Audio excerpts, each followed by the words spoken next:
ಸಸ್ಯ ರೂಪಕ ಬಾಯಾರದ ಬಾವಿಗಳು.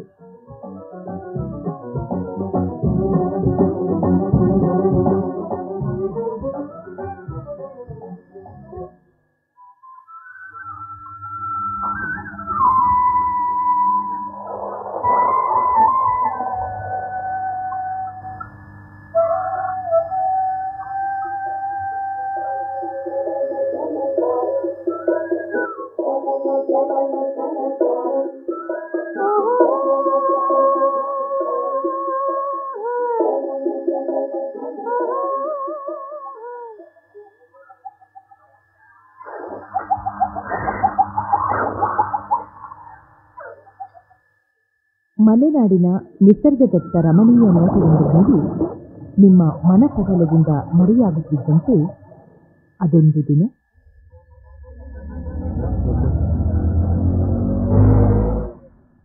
ಲಾರಿ ಬಂತು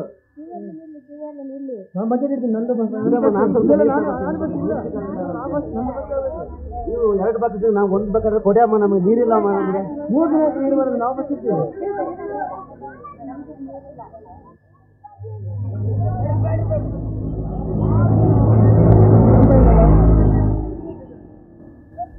ಲಾರಿ ಹೋಯ್ತು, ನೀರೇ ಸಿಕ್ಕಿಲ್ಲ.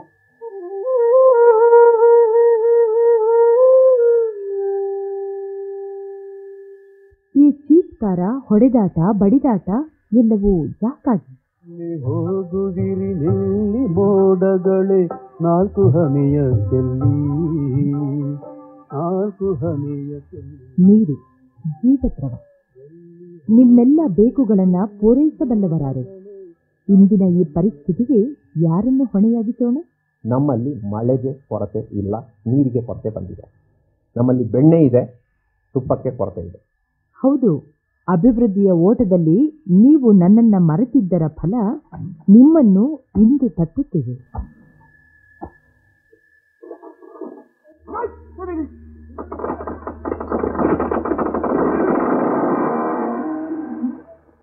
ಮರ, ಗಿಡ, ಬಳ್ಳಿಗಳನ್ನು ಒಳಗೊಂಡ ಕಾಡು ಒಂದರ್ಥದಲ್ಲಿ ಜೀವಜಲದ ಸಲಿ.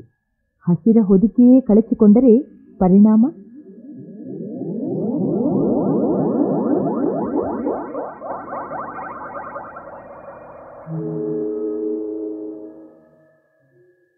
ಭೂಮಿಗೆ ಅದರದ್ದೇ ಆದಂಥ ನೀರು ಕುಡ್ಕೊಳ್ಳುವ ಶಕ್ತಿ ಇದೆ.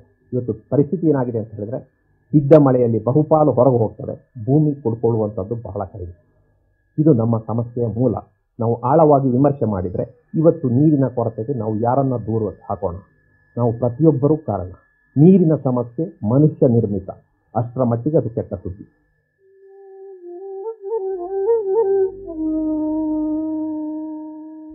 ನಾನು ಹೇಗಿದ್ದೆ, ಹೇಗಾದೆ ತಿಳಿಯುವ ಕುತೂಹಲವೇ? ನಾನು ಜಲಪಾತ್ರೆ, ಜಗತ್ತಿನ ಜೀವಜಲದ ಮೂಲ.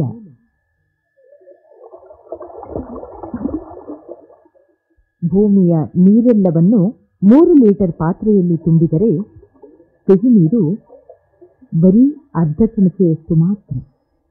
ಆದರೆ ಇಂದು ಪರಿಸ್ಥಿತಿ ಏನಾಗಿದೆ? 2000 ಎಕರೆ ಭೂಪ್ರದೇಶದಲ್ಲಿ 400 ಬೋರ್ವೆಲ್ಗಳನ್ನು ನಾವು ರೆಕಾರ್ಡ್ ಮಾಡಿದ್ದೇವೆ.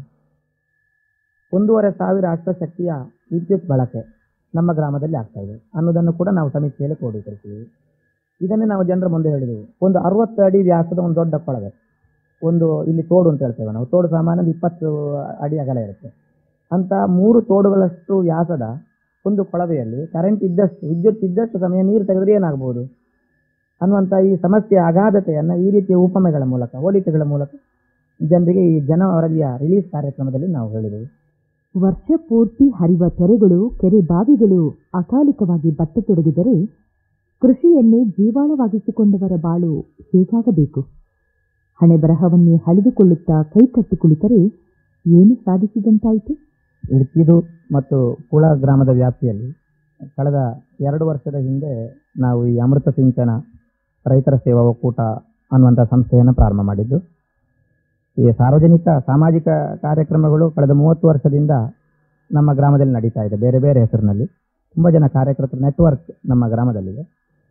ಈ ವರ್ಷ ಒಂದು ಹೊಸ ಯೋಜನೆಯನ್ನು ನಾವು ಮಾಡಿದೆವು. ಅದಕ್ಕೋಸ್ಕರನೇ ಈ ನೀರಿನ ಬಗ್ಗೆ ನೀರಿನ ಬಗ್ಗೆ ಮಾಡಿದರೆ ಎಲ್ರಿಗೂ ತಲುಪುತ್ತೆ ಮತ್ತು ಎಲ್ರಿಗೂ ಬೇಕಾದಂಥ ವಸ್ತು ಅನ್ನೋ ದೃಷ್ಟಿಯಿಂದ ನಾವು ನೀರಿನ ಬಗ್ಗೆ ವಿಶೇಷವಾದ ಒಂದು ಯೋಜನೆಯನ್ನು ಕೈಗೆತ್ತಿಕೊಂಡು, ಮೊದಲನೇದಾಗಿ ಇದರ ಬಗ್ಗೆ ನಾವು ಮಾಡಿದ್ದು ಒಂದು ಜಾಗೃತಿಯ ಕಾರ್ಯಕ್ರಮ. ಜನ ಸ್ವಯಂ ಪ್ರೇರಣೆಯಿಂದ ಅವರವರೇ ತಮ್ಮ ತಮ್ಮ ಪ್ರಯತ್ನಗಳನ್ನು ಮಾಡಲಿಕ್ಕೆ ಪ್ರಾರಂಭ ಮಾಡಿದರು. ಹಾಗೆ ಜನಸಾಮಾನ್ಯರೇ ತೋಡಿಗೆ ಕಟ್ಟ ಕಟ್ಟುವಂಥ ಕೆಲಸವನ್ನು ಮೊಟ್ಟ ಮೊದಲನೇದಾಗಿ ಪ್ರಾರಂಭ ಮಾಡಿದರು. ಕಾರ್ಯಕರ್ತರಿಗೂ ಕೂಡ ಜನಸಾಮಾನ್ಯರ ಈ ಒಂದು ಇನ್ವಾಲ್ವ್ಮೆಂಟ್ ನಮಗೆ ಪ್ರೇರಣೆ ಆಯಿತು ಅವರ ಕಡೆಯಿಂದ. ಹಾಗೆ ನಾವು ಇದನ್ನು ಫಾಲೋ ಮಾಡಬೇಕು ಅನ್ನುವ ದೃಷ್ಟಿಯಿಂದ ಇಡೀ ಗ್ರಾಮದ ಎಲ್ರಿಗೂ ಇದರ ಒಂದು ವಿಚಾರವನ್ನು ತಿಳಿಸೋದಕ್ಕೋಸ್ಕರ ಒಂದು ಸರ್ವೆ ಮಾಡುವಂತಹ ಸಮೀಕ್ಷೆ ಮಾಡುವಂಥ ಕೆಲಸವನ್ನು ಕೈಗೆತ್ತಿಕೊಂಡೆವು. ಅದಕ್ಕೋಸ್ಕರನೇ ಒಂದು ವಿಶೇಷ ಮನವಿ ಪತ್ರ, ಅದರಲ್ಲಿ ನೀರಿನ ಮಹತ್ವ, ನೀರಿನ ಕೊರತೆ ಯಾಕೆ ಆಗ್ತದೆ, ಅದರಿಂದ ಆಗುವಂತಹ ಪರಿಣಾಮಗಳು, ದೂರಗಾಮಿ ಪರಿಣಾಮಗಳೇನು ಅನ್ನುವಂತಹ ವಿಷಯಗಳನ್ನು ಮಾಹಿತಿ ಪತ್ರದಲ್ಲಿ ನಾವು ಕೊಟ್ಟಿದ್ದು. ಹಾಗೆ ಒಂದು 33 ಪ್ರಶ್ನೆ ಇರುವಂಥ ಒಂದು ಪ್ರಪತ್ರ, ಅದನ್ನು ಕೂಡ ನಮ್ಮ ಕಾರ್ಯಕರ್ತರು ಒಂದು 10-15 ಜನರ ತಂಡ ಮನೆ ಮನೆಗಳಿಗೆ ಹೋಗಿ ಈ ಮಾಹಿತಿ ಪತ್ರವನ್ನು ಮತ್ತು ಈ ಪ್ರಫಾರ್ಮವನ್ನು ತಗೊಂಡು ಹಳ್ಳಿಗಳಿಗೆ ಹೋದರು.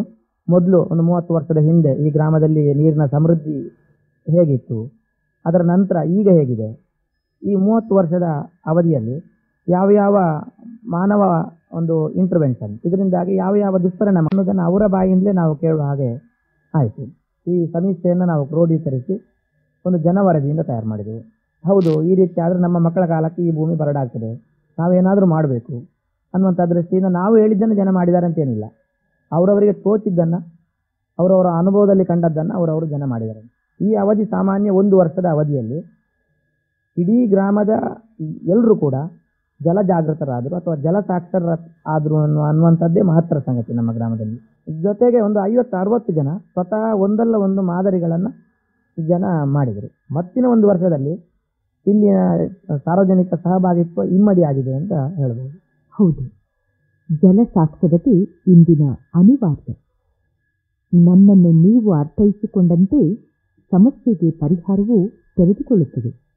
ಮೊದಲು ತಾತ್ಕಾಲಿಕ ಮಣ್ಣಿನ ಕಟ್ಟಗಳು, ಅದರಲ್ಲೇ ಸ್ವಲ್ಪ ವ್ಯತ್ಯಾಸತೆ ಮಾಡಿಕೊಂಡು ಮರಳ ಚೀಲಗಳನ್ನು ಇಟ್ಟು ಸ್ವಲ್ಪ ಮಣ್ಣಿನ ಅಂಶ ಕಡಿಮೆ ಉಪಯೋಗ ಮಾಡಿ ಗಟ್ಟಿಯಾದಂಥ ಕಟ್ಟ ಕಟ್ಟಿದೆ. 2ನೇ ಹಂತದಲ್ಲಿ ಮಳೆ ಬಿಟ್ಟ ನಂತರ ಯಾವ ನೀರು ಹರಿದು ವ್ಯರ್ಥ ಆಗ್ತಾ ಇದೆಯೋ ಇದನ್ನು ತಡೆದು ನಮ್ಮ ಕೃಷಿ ಭೂಮಿಯಲ್ಲಿ ಇಂಗಿಸುವಂಥದ್ದು ಮತ್ತು ಕೃಷಿ ಬಳಕೆಗೆ ಉಪಯೋಗಿಸುವಂಥದ್ದು. ಅಂದರೆ ಸಮಾಜದಲ್ಲಿರ್ತಕ್ಕಂಥ ಕುಟುಂಬಗಳು ಕೂಡ ವೈಯಕ್ತಿಕವಾದಂಥ ವ್ಯಕ್ತಿ ಕೇಂದ್ರಿತವಾಗಿದ್ದಂಥದ್ದು ಒಂದು ಸಾಮೂಹಿಕವಾಗಿ ಮಾಡುವಂಥ ಪ್ರೇರಣೆ ಕೂಡ ಇದರಿಂದ ನಮಗೆ ಸಿಕ್ಕುವಂಥ ವ್ಯವಸ್ಥೆ ಆಗಿದೆ. ಇದರ ಮುಖಾಂತರವಾಗಿ ಶ್ರಮದಾನ ಮುಖಾಂತರ 6-8-10 ಮನೆಗಳು ಜೊತೆಗೂಡಿ ಸುಮಾರು ಗ್ರಾಮದಲ್ಲಿ 3.5 ಕಿಲೋಮೀಟರ್ ಉದ್ದದ 2 ಹಳ್ಳಗಳು, ತೋಡು ಏನು ಹರಿತಾ ಇದೆ. ಇದಕ್ಕೆ ಮೊದಲು ಸರ್ಕಾರದ ವತಿಯಿಂದ ಕಿಂಡಿ ಅಣೆಕಟ್ಟುಗಳು ಒಂದಿತ್ತು, ಇದರ ಪುನರ್ಜೀವ ಆಯಿತು. ಅದರ ಜೊತೆಗೆ ಸುಮಾರು ಗುರುತು ಮಾಡಿದಂತಹ 8 ಕಡೆಗಳಲ್ಲಿ ನಾವು ಕಳೆದ ವರ್ಷದಲ್ಲಿ ನಾವು ಕಟ್ಟಡ ರಚನೆ ಮಾಡಿದ್ದೇವೆ. ಕೊಳವೆ ಬಾವಿಯ ಒಂದು ಉಪಯೋಗ ಏನಿದೆ, ಇದನ್ನು ನಿಧಾನವಾಗಿ ಆದರೂ ನಾವು ಕಡಿಮೆ ಮಾಡಬೇಕು ಅನ್ನೋದು ಹೇಳುವಂಥ ಉದ್ದೇಶ ನಮ್ಮದಿದೆ. ಸಹಜವಾಗಿ ಜನರ ಮೇಲೆ ನಾವು ಯಾವುದೇ ಒಂದು ವಿಷಯಗಳನ್ನು ಹೇರಲಿಕ್ಕೆ ಹೋದರೆ ಜನ ಅದನ್ನು ಅಳವಡಿಸೋದಿಲ್ಲ. ಅದಕ್ಕೋಸ್ಕರ ನಾವು ಯಾವುದೇ ಒಬ್ಬ ರೈತನಿಗೆ ಇರಬಹುದು, ವ್ಯಕ್ತಿಗಳಿಗಿರಬಹುದು, ಇದೇ ರೀತಿ ಮಾಡಿ ಇಂಥ ಒಂದು ಪ್ಯಾಕೇಜ್ ಕಾರ್ಯಕ್ರಮಗಳು, ಅಂದರೆ ಜಲ ಇಂಗಿಸೋದಕ್ಕೋಸ್ಕರ ಇಂಥ ಕಾರ್ಯಕ್ರಮ ಮಾಡಿ, ಇಂಗು ಹೊಂಡ ಮಾಡಿ ಅಥವಾ ಕಟ್ಟ ಕಟ್ಟಿ ಅಂತ ನಾವು ಒಕ್ಕೂಟದ ವತಿಯಿಂದ ಅದನ್ನು ಹೇಳಲಿಕ್ಕೆ ಹೋಗಲಿಲ್ಲ. ಹಿಂದೆ ಇದ್ದಂಥದ್ದನ್ನೇ ಅವರು ಹೇಳಿದರು, ನಾನೇನು ಮಾಡಬಹುದು ಅಂತ ಹೇಳಿ. ಹಾಗೆ ನಾನೇನು ಮಾಡಬಹುದು ಅಂತ ಹೇಳುವಂಥದ್ದನ್ನು ಅವನೇ ಜಾಗೃತ ಸ್ಥಿತಿಗೆ ತಂದ. ಜನ ಜಾಗೃತಿ ಮಾಡುವಂಥ ಕೆಲಸ ಮಾತ್ರ ಅದನ್ನು ಉಳಿಸ್ಕೊಂಡು ಬರಲಿ. ಹಸಿರುಡಿಗೆ ಕಳಚಿದ ಭೂಮೈ ಮೇಲೆ ಬಿದ್ದ ಮಳೆ ನೀರು ಹರಿದು ಸಮುದ್ರ ಸೇರಲು ಕೇವಲ 24 ಗಂಟೆ ಸಾಕು. ತಡೆದು ನಿಲ್ಲಿಸಿದ ನೀರು ಮಣ್ಣೊಳಗೆ ಇಂಗುವ ಪಯಣ ಆಮೆಗತಿಯದ್ದು. ತಡೆಯೊಡ್ಡಿರೋ ಅಣ್ಣ ತಡೆಯೊಡ್ಡಿರೋ, ಮಳೆ ಬೀಳುವಲ್ಲಿಯೇ ತಡೆಯೊಡ್ಡಿರೋ, ತಡೆಯೊಡ್ಡಿರೋ ಅಣ್ಣ ತಡೆಯೊಡ್ಡಿರೋ, ಮಳೆ ಬೀಳುವಲ್ಲಿಯೇ ತಡೆಯೊಡ್ಡಿರೋ. ಹರಿವ ನೀರಿಗೆ ತಡೆದು ಇಳಿಗೆ. ಇದು ಮಳೆ ಕೊಯ್ಲು. ಸಮೃದ್ಧ ಬೆಳೆ ಕೊಯ್ಲಿಗೆ ಹಂಬಲಿಸುವವರು ಅಗತ್ಯವಾಗಿ ಪಾಲಿಸಬೇಕಾದ ಜಲಪಾಠ. ಓಡುವ ನೀರನ್ನು ನಡೆಯುವ ಹಾಗೆ, ನಡೆಯುವ ನೀರನ್ನು ತೆವಳುವ ಹಾಗೆ, ಓಡುವ ನೀರನ್ನು ನಡೆಯುವ ಹಾಗೆ, ನಡೆಯುವ ನೀರನ್ನು ತೆವಳುವ ಹಾಗೆ, ತೆವಳುವ ನೀರನ್ನು ನಿಲ್ಲುವ ಹಾಗೆ, ತೆವಳುವ ನೀರನ್ನು ನಿಲ್ಲುವ ಹಾಗೆ, ನಿಂತ ನೀರೆಲ್ಲವೂ ಇಂಗುವ ಹಾಗೆ, ತಡೆಯೊಡ್ಡಿರೋ ಅನ್ನ ತಡೆಯೊಡ್ಡಿರೋ. ಇಂದಿನ ಮಕ್ಕಳೇ ಮುಂದಿನ ಪ್ರಜೆಗಳು. ಮಕ್ಕಳಲ್ಲಿ ಕೂಡ ಈ ಭಾವನೆಯನ್ನು ನಾವು ಮೂಡಿಸಬೇಕು, ಅವರಿಗೆ ಈ ವಿಚಾರವನ್ನು ತಿಳಿಸಬೇಕಂತ ಯೋಜನೆ ಹಾಕಿ ಇದಕ್ಕಿದು ಗ್ರಾಮ ಪಂಚಾಯತ್ನಿಂದ ಪ್ರತಿ ವರ್ಷ ಕೊಟ್ಟಂತೆ ಈ ವರ್ಷ ಕೂಡ 1,000 ಗಿಡವನ್ನು ಕೊಟ್ಟಿದ್ರು. ಅದನ್ನು ಬೇರೆ ಬೇರೆ ಜನ ಕೊಂಡೋಗಿ ಅದು ಸರಿಯಾಗಿ ಉಪಯೋಗ ಆಗುವುದಿಲ್ಲ ಅಂತ ಹೇಳುವಂಥ ಒಂದು ಉದ್ದೇಶದಿಂದ ನಾವು ಇಲ್ಲಿನ ಮುಂದುವರಿಕಾ ಶಿಕ್ಷಣ ಕೇಂದ್ರದೆಲ್ಲ ಪ್ರೇರಕರು ಸೇರಿಕೊಂಡು ಈ ಗ್ರಾಮ ಪಂಚಾಯತ್ ವ್ಯಾಪ್ತಿಯ 5 ಶಾಲೆಯ ಎಲ್ಲ ವಿದ್ಯಾರ್ಥಿನಿಯರಿಗೆ ಮಗುವಿಗೊಂದು ಗಿಡ, ಗಿಡಕ್ಕೊಂದು ಇಂಗುಗುಂಡಿ ಅಂತ ಒಂದು ಹೆಸರಿನ ಕಾರ್ಯಕ್ರಮವನ್ನು ಇಟ್ಕೊಂಡೆವು. ಅದನ್ನು ಪ್ರತಿಯೊಬ್ಬ ವಿದ್ಯಾರ್ಥಿಗಳಲ್ಲಿ ಕೂಡ ಕೊಂಡೋಗಿ ನೆಡುವಂತ ಹೇಳಿದೆವು. ಅದಕ್ಕೆ ನಮ್ಮ ಪ್ರತಿ ಶಾಲೆಯಲ್ಲಿ ಒಂದೊಂದು ಗಿಡವನ್ನು ನೆಟ್ಟು ಅದಕ್ಕೆ ಇಂಗುಗುಂಡಿ ರಚನೆ ಮಾಡಿ ಈ ರೀತಿ ಮಾಡಬೇಕಂತ ನಾವು ತೋರಿಸಿರುತ್ತೇವೆ. ಇದರಿಂದ ನಮಗೆ ಅಂಥ ಪ್ರಯೋಜನ ಏನಂತ ಹೇಳಿದರೆ, ನಮ್ಮ ಅಮೃತ ಸಿಂಚನದ ಕಾರ್ಯಕ್ರಮಕ್ಕೆ ಎಲ್ಲ ಜನರು ಮೊದಲು ಇದನ್ನು ನೋಡಿದ್ದಾರೆ ಮಾಡಿದ್ದಾರೆ ಅಂತ ಹೇಳೋದು ಇಲ್ಲ. ಆದರೆ ಈ ಇಷ್ಟು ವಿದ್ಯಾರ್ಥಿಗಳು ಮನೆ ಮನೆ ಕೊಂಡೋಗಿ ಗಿಡವನ್ನು ಕೊಂಡೋಗಿ ನೆಡಬೇಕು, ಇದಕ್ಕೆ ಈ ರೀತಿ ಇಂಗುಗುಂಡಿ ಮಾಡಬೇಕಂತ ಹೇಳಿದಾಗ ಆ ಮನೆಯವರಲ್ಲಿ ಕೂಡ ಈ ಜಾಗೃತಿ ಆಗಿದೆ. ಆದರೆ ಕೆಲವು ಹೆತ್ತವರು ಕೂಡ ನಮ್ಮಲ್ಲಿ ಬಂದು ಹೇಳಿದ್ದಾರೆ, ತುಂಬ ಒಳ್ಳೆ ಕಾರ್ಯಕ್ರಮ ನೀವು ಮಾಡಿದ್ದೀರಿ, ಇದು ನಮಗೆ ಕೂಡ ಇದಕ್ಕೆ ಗೊತ್ತಾಗಿದೆ ಅಂತ ಹೇಳಿದ್ದಾರೆ. ಅದೊಂದು ತುಂಬ ಪ್ರಯೋಜನವಂತ ಸಂಗತಿ. ಜಲ ಮರುಪೂರಣಕ್ಕೆ ಕಾಡುಗಳು ಬೇಕು, ಕಾಡಿದ್ರೆ ಮಾತ್ರ ಹೆಚ್ಚು ನೀರು ಇಂಗ್ತದೆ ಅಂತ ಹೇಳುವಂಥ ಉದ್ದೇಶದಿಂದ ನಾವು ಈ ಕಾರ್ಯಕ್ರಮವನ್ನು ಮಾಡಿದ್ದೇವೆ. ನಮ್ಮಲ್ಲಿ ಸುಮಾರು ಒಂದು 250 ವರ್ಷಗಳ ಇತಿಹಾಸ ಇರ್ತಕ್ಕಂಥ ಒಂದು ದೊಡ್ಡ ಮದಕೆ ಇದೆ. ಅದೊಂದಷ್ಟು ನಿರ್ಜೀಗ ಸ್ಥಿತಿಯಲ್ಲಿ ಇತ್ತು, ಅಂದರೆ ನೀರು ನಿಲ್ತಾ ಇರಲಿಲ್ಲ ಅದರಲ್ಲಿ.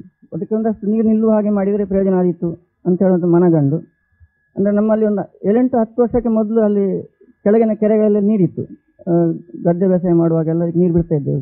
ಇತ್ತೀಚಿನ ದಿನಗಳಲ್ಲಿ ನೀರೇ ಇಲ್ಲ ಅಂತ ಪರಿಸ್ಥಿತಿ ಬಂತು.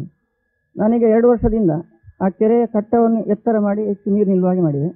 ಮತ್ತು ಸುತ್ತಮುತ್ತಲಿನ ಒಂದು 15 ಎಕರೆ ಜಾಗದ ನೀರು ಹರಿದು ಹೋಗುವುದನ್ನು ಅಲ್ಲಲ್ಲಿ ಕಟ್ಟಿ ನಿಲ್ಲಿಸಿದ್ದು. ಮತ್ತು ಕೆರೆಯ ಮೇಲ್ಭಾಗದಲ್ಲಿ ಕೂಡ ಒಂದು 15,000-20,000 ಲೀಟರ್ ನೀರು ನಿಲ್ಲುವಷ್ಟು ಚಿಕ್ಕ ಹೊಂಡಗಳನ್ನು ಕಟ್ಟಿದೆ. ಆನಂತರ ಕಳೆದ ವರ್ಷಕ್ಕಿಂತ ಈ ವರ್ಷ ನನಗೆ ಅರ್ಧ ಗಂಟೆ ನೀರು 2 HP ಪಂಪಲ್ಲಿ ಹೆಚ್ಚಿಸುತ್ತಿದೆ. ಶುದ್ಧ ಕುಡಿ ನೀರು ಒಂದು ಮೂಲಭೂತ ಅವಶ್ಯಕತೆ. ಇದನ್ನು ಸಾಕಾರಗೊಳಿಸುವುದು ಜನರ, ಅಂದರೆ ನಿಮ್ಮ ಕೈಯಲ್ಲೇ ಇದೆ. ಈ ಅಮೃತ ಸಿಂಚನದಲ್ಲಿ ಮನೆಗೊಂದು ಬಾವಿ ಅಂತ ಹೇಳುವಂಥ ಒಂದು ಮಾಡಬೇಕು ಅಂತ ಹೇಳುವಂಥ ಯೋಜನೆ ಇದೆ. ಆ ಯೋಜನೆಯಲ್ಲಿ ಈಗ ನಾನು ಅಂತ ಹೇಳಿದರೆ ನಮ್ಮ ಮನೆಯಲ್ಲಿ ನಾವು ಅಂದಿಗೆ ಹೇಳುವಂಥ ನೈತಿಕ ಹಕ್ಕು ಇರ್ತದೆ ಅಂತ ನನ್ನ ಭಾವನೆ. ಈಗ ಬಾವಿಯಿಂದ ಕುಡಿಯುವಂಥ ಬಾವಿ ನೀರು ಶುದ್ಧ ನೀರಾಗಿರ್ತದೆ, ಈಗ ಒಳ್ಳೆಯ ನೀರು ಅಂತ ಹೇಳುವಂಥ ಭಾವನೆ ಬಂದಿದೆ. ಬಾವಿಯಲ್ಲಿ ಈಗ ಬಾವಿ ಇದ್ದರೂ ನೀರಿಲ್ಲ, ಆ ರೀತಿ ಅದಕ್ಕೆ ಬಾವಿ ಮಾಡಿ ಅದಕ್ಕೆ ಜಲಪೂರಣ ಮಾಡಿ ನಾವು ಬಾವಿ ನೀರನ್ನು ಕುಡಿಯುವಂಥ ವ್ಯವಸ್ಥೆ ಆಗಬೇಕು. ಇದೇ ನೀರನ್ನು ನಾವು ಮಳೆಗಾಲ ನೀರನ್ನೇ ಎಲ್ಲ ಅದಕ್ಕೂ ಉಪಯೋಗಿಸ್ತೇವೆ, ಬಾವಿ ನೀರನ್ನು ಕುಡಿಯೋದಕ್ಕೆ ಉಪಯೋಗಿಸ್ತೇವೆ. ಬಾವಿಗೆ ಪಂಪ್ ಹಾಕಲಿಲ್ಲ, ಯಾಕಂತ ಹೇಳಿದರೆ ಮಿತ ಬಳಕೆ ಮಾಡಬೇಕು ಅಂತ ಹೇಳುವಂಥ ದೃಷ್ಟಿಯಿಂದ ಪಂಪ್ ಹಾಕಲಿಲ್ಲ. ಪಂಪ್ ಹಾಕಿದರೆ ನಾವು ಬೇಕಾದಷ್ಟು ನೀರು ಬಿಟ್ಟು ಬಿಡ್ತೇವೆ, ಅದನ್ನು ಹಾಳು ಮಾಡ್ತೇವೆ. ಅದಕ್ಕೆ ಲೆಕ್ಕದ ನೀರು, ಅಂದರೆ ಶ್ರಮ ವಹಿಸಿ ಮಾಡೋದಕ್ಕಿಂತ ನಮಗೆ ಕಷ್ಟ ಆಗ್ತದೆ ಅಂತ ಹೇಳುವ ಆ ದೃಷ್ಟಿಯಿಂದ ನೀರು ಹಾಳು ಮಾಡಬೇಡ ಅಂತ ಹೇಳುವಂಥದ್ದು. ನಮ್ಮ ಪಂಚಾಯತ್ ಏರಿಯಾದಲ್ಲಿ ಗಿಡವನ್ನು ನೆಟ್ಟು ಇಂಗುಗುಂಡಿಯನ್ನು ಮಾಡಿ ಆ ರೀತಿಯಲ್ಲಿ ನಾವು ಮಾಡಿದ್ದೇವೆ. ಅಂದರೆ ಸರ್ಕಾರದಿಂದ ಯಾವುದೇ ರೀತಿ ಅದಕ್ಕೆ ಅನುದಾನ ಏನು ಇರಲಿಲ್ಲ ಆದರೂ ನಾವು ಪಂಚಾಯತಿನಲ್ಲಿ ನಮ್ಮ ಇದರಿಂದ ಮಾಡಿದ್ದೆವು. ಈಗ ಪುನಃ ನಾವು ಅದಕ್ಕಂತ ಹೇಳಿ ಒಂದು 25,000 ಪಂಚಾಯತಿನ ಇದರಲ್ಲಿ ಇಟ್ಟಿದ್ದೇವೆ. 25,000 ಪಂಚಾಯತಿನ ಎಲ್ಲ ಬೋರ್ವೆಲ್ಗಳಿಗೆ ಅದನ್ನು ಜಲ ಪೂರಣ ಮಾಡಬೇಕು ಅಂತ ಹೇಳುವಂಥ ದೃಷ್ಟಿಯಲ್ಲಿ ಅದನ್ನು ಇಟ್ಟಿದ್ದೇವೆ. ಅದೇ ರೀತಿ ಜನಗಳಿಗೆ ನಾವು ಆದಷ್ಟು ಜಾಗೃತಿಯನ್ನು ಕೂಡ ಈಗ ಪಂಚಾಯತಿನ ಮುಖಾಂತರ ನಾವು ಎಲ್ಲಿದ್ದರೂ ನಾವು ಕೂಡ ವಿವರಿಸ್ತೇವೆ. ಕೃಷಿಯಲ್ಲಿ ನೀರು ಒಂದು ಅಗತ್ಯ ಒಳಸಿರಿ. ನೀರಿಲ್ಲದೆ ಕೃಷಿ ಇಲ್ಲ. ಹಾಗೆಂದು ನೀರ ಬಳಕೆಯಲ್ಲಿ ಎಚ್ಚರ ತಪ್ಪಿದರೆ ಅಪಾಯ ತಪ್ಪಿದ್ದಲ್ಲ. ನಾನು 5 ವರ್ಷ ಹಿಂದಿನ ಕಥೆ ಹೇಳ್ತಿದ್ರೆ, ಅಮೃತ ಸಿಂಚನ ರೈತರ ಸೇವಾ ಒಕ್ಕೂಟ ಪ್ರಾರಂಭ ಆಗೋದನ್ನು ಮೊದಲು ಅಡಿಕೆ ತೋಟವನ್ನು ಹೆಚ್ಚು ಮಾಡುವ ಒಂದು ಹುಚ್ಚಿತ್ತು ನಮ್ಮಲ್ಲಿ. ಅವರಿಗೆ ಒಬ್ಬರಿಗೆ 5 ಎಕರೆ ಇದ್ದರೆ ನನಗೆ 10 ಎಕರೆ ಆಗಬೇಕು ಅಂತ. ಅದೇ ರೀತಿ ನನ್ನ ಆಲೋಚನೆಯಲ್ಲಿಯೂ ಒಂದು 5 ಎಕರೆ ಜಾಗ ಹೊಸತು ಪುನಃ ತಗೊಂಡೆ ನಾನು, ಇನ್ನು ಅಡಿಕೆ ತೋಟ ಹೆಚ್ಚು ಮಾಡಬೇಕು ಅಂತ ಹೇಳೋ ಉದ್ದೇಶದಿಂದ. ಅಷ್ಟು ತಗೊಂಡು ಬೋರ್ವೆಲ್ಲ ಹಾಕಿದೆ, ಭಾರಿ ನೀರು ಸಿಕ್ಕಿತ್ತು. ಕೆಲಸ ಎಲ್ಲ ಸ್ವಲ್ಪ ಸ್ಟಾರ್ಟ್ ಮಾಡಿ ಒಂದು 300 ಗಿಡ ಹಾಕಿದೆ. ಆಗ ಸ್ವಲ್ಪ ಸಮಯ ಹೋಗುವಾಗ ಈ ಅಮೃತ ಸಿಂಚನ ಒಕ್ಕೂಟ ವತಿಯಿಂದ ಈ ರೀತಿ ಮಾಡೋದು ತಪ್ಪು ಎನ್ನುವ ಭಾವನೆ ನನಗೆ ಮನದಟ್ಟಾಯಿತು. ಅಂದರೆ ನೀರಿನ ಬಗ್ಗೆ ಜಾಗ್ರತೆ ಬೇಕು, ನೀರನ್ನು ಉಳಿಸಬೇಕು, ಈ ರೀತಿ ಪೋಲ್ ಮಾಡಬಾರ್ದು ಅಂತ ಹೇಳುವ ರೀತಿ. ಇದು ನೀರು ಇಲ್ಲದ ಕೃಷಿ ಮಾಡುವಂತ ಮತ್ತೆ ತಲೆಗೋಯ್ತು, ಎತ್ತರದ ಜಾಗ ಅಲ್ವಾ. ಹಾಗೆ ನಾನಲ್ಲಿ ಸ್ವಲ್ಪ ಸಪೋಟ ಗಿಡ ಹಾಕಿದೆ, ಒಂದು 100 ಸಪೋಟ ಗಿಡ ಹಾಕಿದೆ. ಸ್ವಲ್ಪ ಮತ್ತೆ ನೆಲ್ಲಿಕಾಯಿ ಗಿಡ ಹಾಕಿದೆ. ಹಾಗೆ ಎತ್ತರಕ್ಕೆ ಮತ್ತೆ ಸ್ವಲ್ಪ ಅರಣ್ಯೀಕರಣ ಮಾಡಿದೆ. ಅದನ್ನು 400 ಸಾಗುವಾನಿ, ಮಾಗುವಾನಿ ಮತ್ತು ಹೆಚ್ಚಿನ ಮದ್ದಿನ ಗಿಡಗಳನ್ನು ಹಾಕಿದೆ ಎತ್ತರದ ಪ್ರದೇಶದಲ್ಲಿ. ಮತ್ತೆ ಅಲ್ಲಿ ಇಂಗುಗುಂಡಿಗಳನ್ನು ಮಾಡಿದೆ. ನೀರನ್ನು ಕಂಪ್ಲೀಟ್ ಮೇಲಿನಿಂದಲೇ ಕಂಟ್ರೋಲ್ ಮಾಡಿಕೊಂಡು ಬಂದೆ. ಮಳೆ ನೀರು ಅಲ್ಲಿಯೇ ಇಂಗು ಹಾಗೆ ಎತ್ತರದ ಪ್ರದೇಶ, ಅದು ಒಂದು 5 ಎಕರೆ ಜಾಗ. ಮತ್ತೆ ಅಲ್ಲಿಂದ ನೆಕ್ಸ್ಟ್ ಅಲ್ಲಿಂದ ಉಳಿದ ನೀರು ಮತ್ತೆ ಒಂದು 10-20 ಫೀಟ್ ಕೆಳಗೆ ಬರುವಾಗ ಮತ್ತೆ ಒಂದೊಂದು ದೊಡ್ಡ ದೊಡ್ಡ ಹೊಂಡಗಳನ್ನು ತೆಗೆದು ಅಲ್ಲಿಯೇ ನೀರು ನಿಲ್ಲಿಸುವ ವ್ಯವಸ್ಥೆ ಮಾಡಿದೆ. ಹೀಗೆ ಮಾಡಿ ಮಾಡಿ ಕೆಳಗೆ ಬರುವಾಗ ಒಂದು 10 ಹೊಂಡ ಆಗುವಾಗ ಈ ಎಲ್ಲ ನೀರು ಒಂದು ಹೊಂಡದಿಂದ ಒಂದು ಹೊಂಡಕ್ಕೆ ಹೋಗಿ 5 ಎಕರೆ ಜಮೀನಿನ ನೀರು ಅಲ್ಲಿಯೇ ಮುಗಿಯುವ ವ್ಯವಸ್ಥೆ ಮಾಡಿದೆ. ಇಂಥ ಅದ್ಭುತ ಮಳೆ ಬರುವಾಗ ಈ ನೀರನ್ನು ನಿಜವಾಗಿ ನನ್ನ ಅಂದಾಜಲ್ಲಿ ಇಲ್ಲಿ ಹಿಂಗಿಸ್ಲಿಕ್ಕೆ ಸಾಧ್ಯ ಇಲ್ಲ ಅಂತ ಇತ್ತು ನನ್ನ ಮನಸ್ಸಿನಲ್ಲಿ. ಈ ಒಂದೊಂದೇ ಹೊಂಡ ಮಾಡುವಾಗ ಇದು ನನ್ನ ಕಲ್ಪನೆ ಬಂತು, ಇದೆಲ್ಲ ನೀರನ್ನು ಇಲ್ಲಿ ಮುಗಿಸ್ಲಿಕ್ಕೆ ಆಗ್ತದೆ, ಇದು ತೋಡಿಗೆ ಹೋಗುವ ಅವಶ್ಯಕತೆ ಇಲ್ಲ ಅಂತ ಗೊತ್ತಾಯಿತು. ಹಾಗೆ ಈ ವರ್ಷ ನಾನು ಕಂಪ್ಲೀಟ್ ಈ ವರ್ಷಕ್ಕಾಗೋ ಮಳೆಗಾಲದ ಮೊದಲೇ ಎಲ್ಲ ರೆಡಿ ಆಗಿತ್ತು. ನನ್ನ ಜಮೀನಿಂದ ನೀರು, ಕೆಂಪು ನೀರು ಹೊರಗೆ ಹೋಗಲಿಲ್ಲ.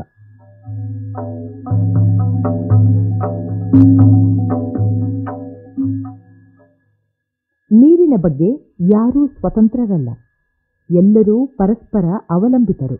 ಅದಕ್ಕೆಂದೇ ನಾಳಿನ ನೀರ ನಿಶ್ಚಿಂತೆಗಾಗಿ ನೀರಿನ ಠೇವಣಿ ಇಡಲು ಯೋಜಿಸಬಾರದೇಕೆ? ಬ್ಯಾಂಕ್ ಅಂತ ಹೇಳಿದರೆ ಯಾವಾಗಲೂ ಲೋನ್ ಕೊಡೋದು, ಎಫ್ಡಿ ಇಟ್ಟುಕೊಳ್ಳೋದು ಅದೇ ಆಗ್ತದೆ. ಅದಲ್ಲ, ಇಡ್ಕೀರು ಸೇವಾ ಸಹಕಾರಿ ಬ್ಯಾಂಕಿನಿಂದ ಬೇರೆ ಹೊಸ ಯೋಜನೆಗಳೇನಾದರೂ ಆಗಬೇಕು ಅಂತ ಹೇಳುವ ಉದ್ದೇಶದಲ್ಲಿ ಒಂದು ಅಮೃತ ಸಿಂಚನ ರೈತರ ಸೇವಾ ಒಕ್ಕೂಟ ಅಂತೇಳಿ ಸ್ಥಾಪನೆ ಮಾಡಿ ಇದರಿಂದ ರೈತರಿಗೆ ಉಪಕಾರ ಆಗಬೇಕು, ರೈತರು ಅವರ ಆರ್ಥಿಕ ಕ್ಷೇತ್ರ ಒಳ್ಳೆಯದಾಗಬೇಕು ಅಂತ ಹೇಳಿ ಯೋಚನೆ ಮಾಡ್ತಾ ಇರುವಾಗ ಇಡೀ ಗ್ರಾಮದ ಸಮೀಕ್ಷೆ ಮಾಡುವಾಗ ಎಲ್ಲಿ ನೀರಿನ ಬರ ಕಡಿಮೆ, ಕೆಲವು ಕಡೆ ನೀರೇ ಇಲ್ಲ, ಕೆಲವು ಕಡೆ ನೀರು ಜಾಸ್ತಿ ಇದೆ, ಮತ್ತು ಕೆಲವು ಕಡೆ ಒಂದೇ ಬೆಳೆಯನ್ನು ಬೆಳೀತಾರೆ, ಅಡಿಕೆ ಮಾತ್ರ ಬೆಳೀತಾರೆ, ಮಿಶ್ರ ಬೆಳೆ ಏನು ಬೆಳೆಯುವುದಿಲ್ಲ. ಇದನ್ನೆಲ್ಲ ಸಮೀಕ್ಷೆಯಲ್ಲಿ ನಮಗೆ ತಿಳಿದು ಬಂತು.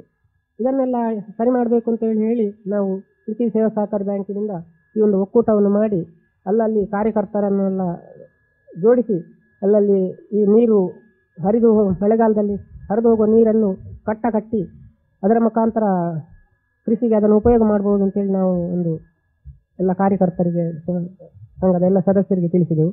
ಅದಕ್ಕೆ ನಾವು ಆರ್ಥಿಕವಾಗಿ ನಮ್ಮ ಲಾಭಾಂಶದಲ್ಲಿ ಸುಮಾರು ನಾವು ಸಾರ್ವಜನಿಕ ಉಪಕಾರ ನಿಧಿ ಅಂತ ಹೇಳುವ ಆ ನಿಧಿಯಿಂದ ಈ ಅಮೃತ ಸಿಂಚನ ರೈತರ ಸೇವಾ ಒಕ್ಕೂಟಕ್ಕೆ ನಾವು ಆರ್ಥಿಕವಾಗಿ ಸಹಕಾರ ಮಾಡ್ತಾ ಇದ್ದೇವೆ.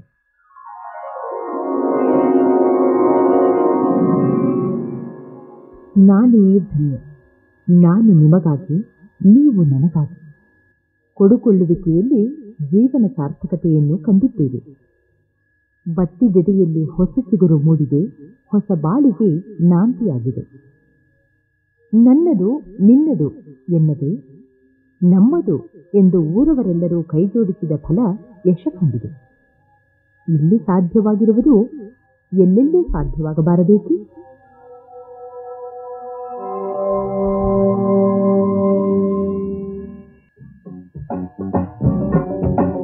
ಬಾಯಾರದ ಬಾವಿಗಳು ಸಾಕ್ಷ್ಯರೂಪಕ ಕೇಳಿದಿರಿ. ರಚನೆ ಹಾಗೂ ನಿರ್ಮಾಣ ಟಿ.ಎಸ್. ಪ್ರಸಾದ್. ನಿರ್ವಹಣೆ ಕೆ. ಶ್ಯಾಮ್ ಭಟ್. ನಿರೂಪಣೆ ಕೆ. ಶಾರದಾ ನಂಜಪ್ಪ. ಈ ಕಾರ್ಯಕ್ರಮದಲ್ಲಿ ಮೂಡಿಬಂದ ಧ್ವನಿಗಳು: ಶ್ರೀ ಪಡ್ರೆ, ಇಡ್ಕಿದು ಗ್ರಾಮದ ಡಾಕ್ಟರ್ ಶ್ರೀಕೃಷ್ಣ ಭಟ್, ವೆಂಕಟರಮಣ ಭಟ್, ದಾಮೋದರ್, ಕೆ.ಟಿ. ಶೈಲಜಾ, ಗಣೇಶ್ ಭಟ್ ಹಾಗೂ ಸುಬ್ರಾಯ ಭಟ್. ಈ ಕಾರ್ಯಕ್ರಮ ಆಕಾಶವಾಣಿ ಮಡಿಕೇರಿ ಕೇಂದ್ರದಿಂದ ಮೂಡಿಬಂತು.